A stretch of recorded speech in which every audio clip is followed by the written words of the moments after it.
Serial cinema ரெண்டுலையும் வெற்றி பெற கொடுத்தவர். இன்னும் நண்பர் தயாரிப்பாளர்கள்லாம் இருக்காங்க, எல்லாருமே தெரிஞ்சவங்க தான். எல்லார் பேரையும் நான் சொல்லிட்டா நான் எப்பயுமே கூட்டத்தில் வந்து கடைசியா தான் போவேன். எல்லாத்தையும் கேட்டுட்டு இன்னைக்கு முதல்ல அவசரமா நான் ஒரு அப்பாயின்மெண்ட்டுக்காக போக வேண்டியதுனால நான் தனித்தனியா பேர் சொல்ல முடியல. இந்த வெள்ளிமலை வேலன் வந்து படம் வெற்றி பெறணும். இது வந்து எடுக்கப்பட்டது வந்து இங்கன்னு சொல்லி கேள்விப்பட்டேன். நம்ம ஊர் வள்ளிமலை, வேலூர் பக்கத்தில் இருக்கிற வெள்ளிமலையில. அது எங்க ஊர் திருவண்ணாமலைக்கு பக்கத்தில் இருக்கிற ஊரு. இது இப்ப ஏதோ சில முருகன் சீசன் நினைக்கிறேன். இப்போ அதாவது ஒரு பக்கம் அரசியல்வாதிகளும் பாத்தீங்கன்னா முருகன் மாநாடு போட்டுட்டு இருக்காங்க, மாறி மாறி போடுறாங்க இல்லையா.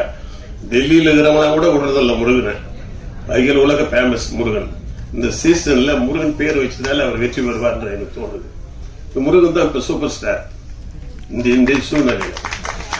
ஆன்மீகத்திலயும் சரி, அரசியலையும் சரி, சினிமாவுக்கு வந்துட்டார் அவர். அந்த வகையில இந்த படம் வெற்றி பெறும். இது போடும்போது நீங்க விளம்பரம் போடும்போது கூட அப்படி ஓரமா ஒரு வேல் போட்டிருக்கீங்க. அது கொஞ்சம் முருகர் கூட கொஞ்சம் ஒண்ணு போட்டுருங்க ஓரமா. அதாவது ஆன்மீக படம் மாதிரி இருக்கக்கூடாது, ஆனா முருகர் ஏதோ உங்க எம்பலம் மாதிரி இருக்கட்டும். அதுக்கு வந்து சீசன் இருக்கு இப்ப.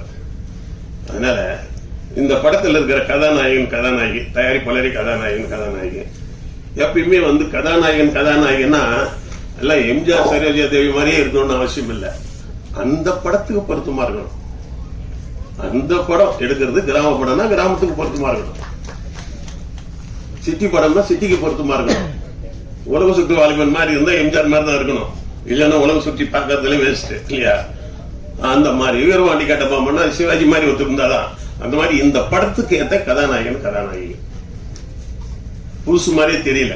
நல்ல கூச்சம் இல்லாம நடிச்சிருக்காங்க, எல்லாம் பண்ணிருக்காங்க. மற்றவங்களும் எல்லாருக்கும் இந்த டெக்னீஷியன்ஸ் எப்பயுமே என்ன பண்ணுவாங்கன்னாக்கா அந்த நடிகர்களை மட்டும் பாராட்டிட்டு டெக்னீஷியன் விட்டுருவோம். ஏன்னா அவங்க பின்னாடி இருக்கிறாங்க, அவங்க தான் ஏற்கிறவங்க, மரத்துக்கு வேறு மாதிரி அவங்க.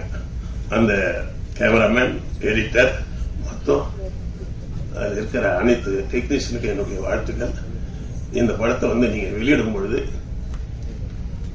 இப்போ கூட்டம் அதிகமா இருக்கு, ஹவுஸ்ஃபுல்லா இருக்கு. இது தியேட்டர்ல கொண்டு வரது எப்படின்னு தான் பார்க்கணும். நம்ம ஆள் பாதி ஆட பாதின்னு சொல்லுவாங்க. ஒருத்தர் படம் பாதி தான், படம் எடுக்கிறது பாதி தான், ஆனா அதை ப்ரொமோட் பண்றது பாதி. சில ஆள் வந்து ஆள் பாத்தீங்கன்னா ரொம்ப வீக்கா இருப்பான். அவன் ட்ரெஸ், அந்த ஹேர் ஸ்டைல பார்த்தா எத்தனை பொண்ணு திரும்பி பார்க்க. அவனை ஆள் சாதாரண ஆளா இருப்பான். சில பேர் அழகா இருப்பான், ட்ரெஸ் பண்ண தெரியாது, நடக்க தெரியாது, பேச தெரியாது. அந்த மாதிரி ஆள் பாதி ஆட பாதின்றது எந்த காலத்திலுமே உண்டு. அந்த வகையில படம் எடுத்தா பாதி தான். இந்த படத்தை ப்ரொமோட் பண்றது தான் நம்முடைய வெற்றி இருக்கு. உதாரணத்துக்கு பள்ளிக்கூடத்துல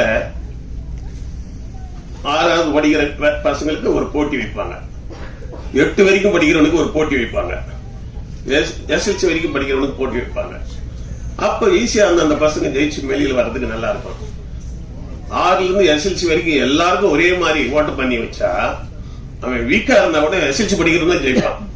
6வது படிக்கிறவன் என்னதான் பண்ணாலும் அந்த பெரிய பசங்க கூட போட்டி போட முடியாது. ஒரு காலகட்டத்துல இங்கெல்லாம் சில்வர் ஜூபிலி படம் கொடுத்தவர் உதயகுமார்லாம். அவர் படம் தெரியும் உங்களுக்கு, நல்லா தெரியும் உங்களுக்கு. இந்த இவர் பேரரசு, விஜய் எல்லாருக்கும் நல்ல நல்ல படம் கொடுத்தாங்க. இவங்க படங்கள்லாம் மிகப்பெரிய வெற்றி பெற்றது. ஆனா அதே அவங்க எல்லாம் இப்ப படம் எடுத்து ரிலீஸ் பண்ணா கூட ஜெயிக்கிறது கஷ்டம். என்ன காரணம்? அப்ப நாங்க படம் எடுக்கும் போது என்ன இருந்ததுனாக்கா, பெரிய படங்கள் கூட 250 படத்துக்கு மேல ரிலீஸ் பண்ண முடியாது. 4000 தியேட்டர் இருக்குதுன்னா 250 படம் தான் பெரிய படம் ரிலீஸ் பண்ணோம்னா ப்ரொடியூசர் கவுன்சில்ல இருந்த பொறுப்புல அண்ணெல்லாம் இருக்காங்க கேட்டுப்பாரு. நாங்க ரூல்ஸ் கொண்டு வந்து வச்சிருந்தோம். எல்லாரையும் ஒரே நேரத்தில் ரிலீஸ், 200க்கு மேல ரிலீஸ் பண்ணாத. அப்புறம் மீடியமா படங்கள் 100 தியேட்டர், சின்ன சின்ன படங்கள்லாம் 50 தியேட்டர்னு விட்டா என்ன ஆகுதுன்னா எல்லாருக்கும் தியேட்டர் கிடைக்கும். இன்னைக்கு என்ன பண்ணிட்டாங்கன்னா கேட்டை திறந்து விட்ட மாதிரி விட்டுட்டு ஒரு படம் பெரிய படம் ரிலீஸ் ஆனா 2000 தியேட்டர், மொத்த தியேட்டர் நீயே போட்டா அப்புறம் மீதி பேருக்கு எப்படி தியேட்டர் கிடைக்கும்? அப்ப நீ தியேட்டர் போடுற அந்த கூட்டம். சமீபத்தில் ஒரு வெற்றி தியேட்டர் நண்பர், அவர் ஓனர் சொன்னார், ஒரு படம் ஒண்ணு நல்ல படங்க, சின்ன படம் போட்டேன், 2வது வாரம் நல்லா வந்தது, திடீர்னு ஒரு பெரிய படம் வந்துச்சு, அது தூக்கி போட்டேன். அந்த பெரிய படம் வந்துட்டா எப்பயுமே ஒரு பெரிய வசூல் வரும்னு போட்டோம். பார்த்தா அது 2 வாரம் கூட ஓடல. மறுபடியும் தூக்கி போட்டு சின்ன படத்தை தூக்கி போட்டு அது 4 வாரம் ஓடிச்சிருந்தாரு. இது எப்படி ஆகி போச்சு பாருங்க. ஆக பெரிய படமும் சின்ன படங்களை ஒன்னா வர்றதை விட அழிவு சாதாரண விஷயம் இல்லை. அது எப்படின்னா 5 வயசு பையன்கிட்ட வந்து 40 வயசு பயில்வான் சண்டைக்கு போற மாதிரி. ஆக பெரிய படங்கள் வந்து நசுக்காம இருக்கணும்னா, ஒழுங்கா இருக்கணும்னா கண்டிப்பா வந்து பெரிய படங்கள் சின்ன படங்கள் வெற்றி பண்ணணும்னா, பெரிய படங்கள் வேணாம்னு சொல்ல, அது தனித்தனியா வரணும். ஜனவரியில பெரிய படங்களா வந்ததுன்னா பிப்ரவரியில சின்ன படம் வரணும். மறுபடியும் மார்ச்ல பெரிய படம் வந்து அது ஒண்ணுக்கு ஒண்ணு கிளாஷ் ஆகக்கூடாது. இப்ப பெரிய படம் இந்த மாசம் வராது ரூல்ஸ் அப்படி இருக்குன்னா சின்ன படத்தை கூடுவான் தியேட்டருக்காரன். அவனே வந்து தியேட்டர் கொடுப்பான், அட்வான்ஸ் கொடுப்பான். நல்லா படம் ரிலீஸ் பண்ணும்போது உதய தியேட்டர் 5 லட்சம், இவங்க 5 லட்சம் கொடுப்பாங்க. இங்க அண்ணா தியேட்டர், இவங்க சின்ன படம் தான், அண்ணா தியேட்டர் இவங்க அபிராமி எல்லாம் 5 லட்சம் கொடுப்பாங்க அட்வான்ஸ். இப்ப போய் நான் படம் எடுத்து வச்சிருக்கிறேன் கேட்டா எங்கிட்டே காசு கேட்கறாங்க, தியேட்டருக்கு முன் பணம் கொடுக்குன்னு கேட்கறான். அதே டைரக்டர் தான், அதே இட்டு கொடுத்ததான். என்ன காரணம்னாக்கா மொத்த இப்போ கதவு திறக்கிறோம், பெண்களுக்கு வந்து ஒரு பக்கமா போங்க, ஆண்கள் ஒரு பக்கமா போங்க, குழந்தைகள் ஒரு பக்கம். பள்ளிக்கூடம் விட்டாங்க என்ன எப்படி கொடுறாங்க ஸ்கூல்ல, சில்ட்ரன்ஸ் சின்ன பசங்க எல்லாம் விட்டுட்ட பிறகுதான் அப்புறம் பெரிய பசங்களுக்கு டோர் திறந்து விடுறாங்க. ஏன்னா ஒன்னா போனா சின்ன பசங்களை மெரிச்சிடுவாங்க எல்லாரும். அப்படி எல்லாம் இல்லாம மொத்தமா அப்படியே மாட்டுக்கட்டா ஆடு கட்டா திறந்து விடுற மாதிரி விட்டா படங்கள் பூரா அழிஞ்சு போயிடும். நீ எடுக்கிறது கஷ்டம் இல்லை. இதை ரிலீஸ் பண்ணும்போது நல்ல தேட்டங்களை பார்த்து ரிலீஸ் பண்ணணும். 2வது இந்த டெக்னீஷியன்ஸுங்களை எல்லாரையும் நான் கேட்டுக்கிறேன், படம் எடுக்கிறது ப்ரொடியூசர் வேலை மட்டும் அல்ல. இந்த படம் நல்லா ஒண்ணு எல்லாருக்கும் வாய்ப்பு வரும். நடிகைகள் டெக்னீஷியன்ஸ் எல்லாரும் நீங்க இந்த படத்தை ஓட வைக்கிற வரைக்கும் நீங்க வேலை செய்யணும். படம் முடிஞ்சது கையை கழுவிட்டு வேலை பார்த்துன்னு போயிடக்கூடாது. ப்ரொடியூசர் அப்புறம் மாட்டிக்குவார். ப்ரொடியூசருக்கு பணம் வந்துச்சுன்னாதான் திரும்ப அடுத்து படம் எடுப்பாரு. உங்களை எல்லாரையும் மறுபடியும் திருப்பி அந்த டீம் ஜெயிக்க முடியும். அதனால இந்த டெக்னீஷியன்ஸ் எல்லாம் இந்த படத்தை கொஞ்சம் நேரத்தில் போட்டா கூட அதை ப்ரொமோட் பண்ணி அழகா டெவலப் பண்ணி மெயிலில் வெற்றியை கொண்டு வரதுதான் இருக்கு.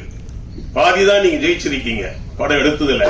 ஆனா இந்த காசை எடுத்தாதான் நீ வெற்றி பெற்ற மாதிரி அர்த்தம். ஆகவே இந்த காசை திருப்பி எடுங்க.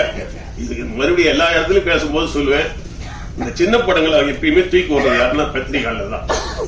அவங்க பருதா போட்டு தூக்கி விட்டுருவாங்க. ஆனா அவங்களுக்கு ஒரு பாலிசி இருக்கு. பெரிய ஆளுங்கிட்ட சரி ஏதோ பெரிய பெரிய படம் எடுக்கிறீங்க கவர் கொடுன்னு வாங்கிக்குவாங்க. சின்ன ஆளுங்கிட்ட அதிகமா டிமாண்ட் பண்ண மாட்டாங்க, தூக்கி விட்டுருவாங்க. ஏன்னா அவங்களுக்கு ஒரு ஐடியா இருக்குல்ல, என்னெல்லாம் சின்ன படங்கள்லாம் நிலை சொல்லி சுந்தரராஜன் போன்றவர்கள்லாம் என் படத்தை பத்தி ரொம்ப அதிகமா சொல்லி கூடுதலாவே சொல்லிடுவார். எப்படி இருக்குதுன்னாக்கா சூப்பர் சூப்பர், அவன் எங்க பெரிய ஆளா போயிடுவான்னு ஓவரா சொல்லி இந்த படத்துக்கு வியாபாரம் உருவாக்கி விட்டுறாரு. இந்த பிஆர்ஓங்களோ பத்திரிகையாளர்களை நினைச்சா சின்ன படங்களை ப்ரூஸ் பண்ணலாம். இந்த படம் வெற்றி பெறணும், திரும்பி திரும்ப நீங்க படம் எடுக்கணும். இதுல இருக்கிற ஒரு தடவை முதல் போட்டா திரும்பி அந்த முதல் வந்தாதான் அடுத்த படம் எடுக்க முடியும். ஒவ்வொரு தடவையும் முதல் போட்டுக்கிட்டுன்னு வச்சுக்கா, போயிடுச்சுன்னா திருப்பி ஊர் பக்கமே போக முடியாது. வாகனம் கொடுக்கலாம், ஊர் பக்கம் சேர மாட்டோம். அந்த வகையில் இந்த படம் வெற்றி பெறணும், இது அனைவரும் நல்லா வரணும் அப்படின்னு கேட்டுக்கிறேன். தயவுசெய்து மன்னிக்கணும், நான் ஒரு அவசரமான வேலைக்கு போறதுனால தான் நான் கட்சி வந்து கேட்க முடியல. எல்லாரும் பேசும் இருக்காங்க, எல்லாரும் பேசுவாங்க, நல்லா பேசுவாங்க. வெற்றி வணக்கம்.